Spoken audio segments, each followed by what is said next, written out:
The recent Agatu conflict between farmers and herdsmen, as seen in this picture sent in to us, is one of the many clashes that has pervaded our space in recent times. While the parties involved have continued to blame each other for the attendant destructions, the Honorable Minister for Agriculture and Rural Development, on his part, shifts the blame to the doorsteps of past administrations for not giving pastoral farming its due attention. He says, though this challenge has been with us for a very long time, it's however not insurmountable. If anybody is worried, I am the most worried, because it's a dangerous trend. It's getting worse each year, and the violence that follows it is simply unimaginable. But it has a long history, dating back nearly 200 years ago, at the time of Usman Dan Fodio and his movement across Western and Central Africa. These headsmen, according to historians, were part of his vanguard of movement. Most of them are of Fulani origin, and they have, over the years, spread to Central and Eastern Africa, and they are called the Maasai. They too move around with cattle and feed them. That's their livelihood. And the livelihood of the cow is such that, of such concern to them, that they keep moving because the desert is also encroaching. So climate change is producing violent results. And the farmers move, especially in the dry season. They walk in, they're looking for whatever they can find to chew. And over the years, we have never really sat down to plan what to do about these herdsmen. We need cows, we need meat, we need milk, we even need their bones and their horns for industrial and agricultural use. But since we haven't done much to care for them, they now wander around into farms and eat people's crops. Now, in the more extreme cases like the Agatu case recently, there's a Fadama stretching nearly 40 kilometers. Lush green grass by the bank of the river Benue. And it appears that they want to seize it as a permanent grazing area. So they come with a degree of violence that's simply outrageous. But we have found also that most of them are not Nigerian Fulanis. And my fears have been confirmed also by my colleague, my counterpart in the Congo, Minister of Agric, who told me they also come down from the Chad to the Congo.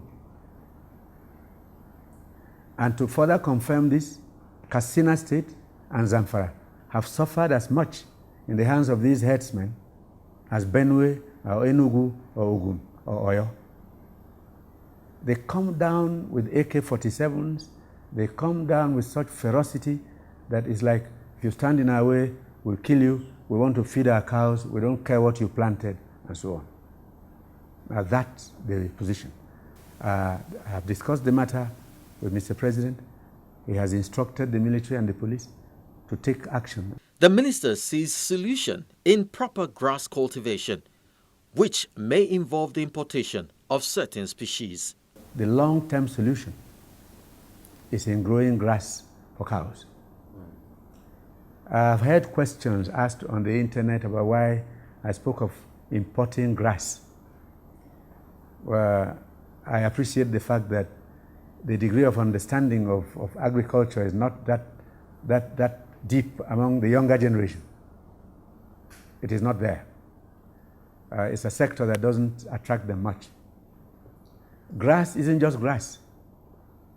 We have the elephant grass, we have the gamba grass, the local grasses which are reasonably good in protein. But if you're talking of modern ranching, you don't have the grasses here. We're looking for alfalfa grass with a crude protein content of nearly 30%.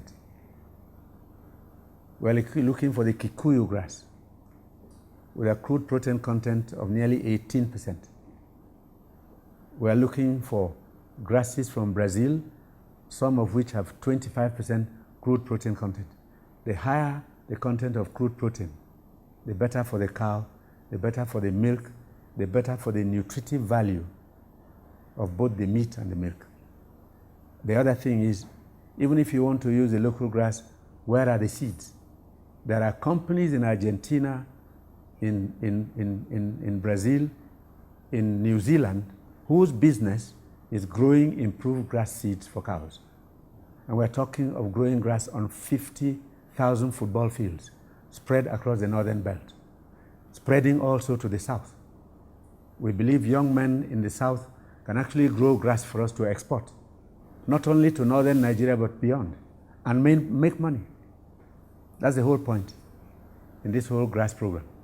While the state government has since commenced the distribution of relief materials to the victims, the federal government is also planning to reach out to them. And this, the minister says, will begin soon. We're raising funds now.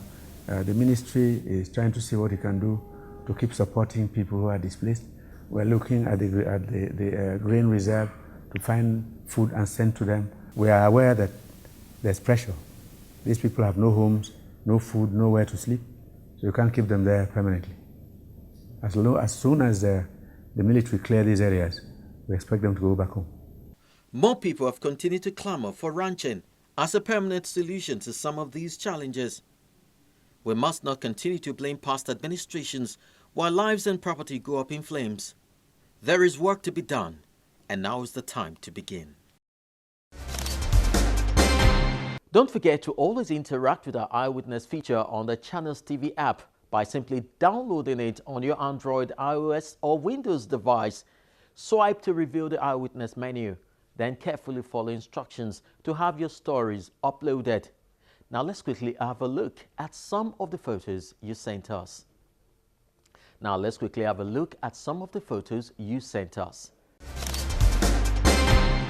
Gabriel Undubuisi from Wisconsin, United States of America, sent this picture of a dilapidated classroom at Ohulu Unsulu Secondary School in Isialangwa North local government area of Abia State. He is calling on the Abia State government to wake up to our responsibility. Akonde Idris's photo draws attention to the state of the pedestrian bridge in CMS, Lagos. He wants something done about the roof before more damage is done. Ahigbe sent a photo of an abandoned cottage hospital in Kuntuku, Gwagwalada since 2009. He's calling on the FCT minister to please do something about it. Aye Barry Wilson is wondering why this high-tension pole at ATC Waterside Roundabout, Okrika, River State is left in this position. He says discos should not only be concerned about bills collection, but also those of lives and property exposed to dangers. Henry from Calabar complains of the neglect of government property, an abandoned mobile hospital with life support facilities owned by the Cross River State Government Ministry of Health and used mostly during crowded events like the Calabar Carnival, Sports Festival and a lot more, but has been parked in the bush somewhere in the state capital. Rina sent another picture of Goldie Street, Calabar. It's become a dirt lounge. Cross River State Government, what is happening? Dr. Lawan Baza complains of environmental pollution from a plastic company in a residential area behind Zuma Barak, Rafin Kafe Village, Tafa local government area of Niger State. He wants environmental agencies in the state to do something about these health hazards.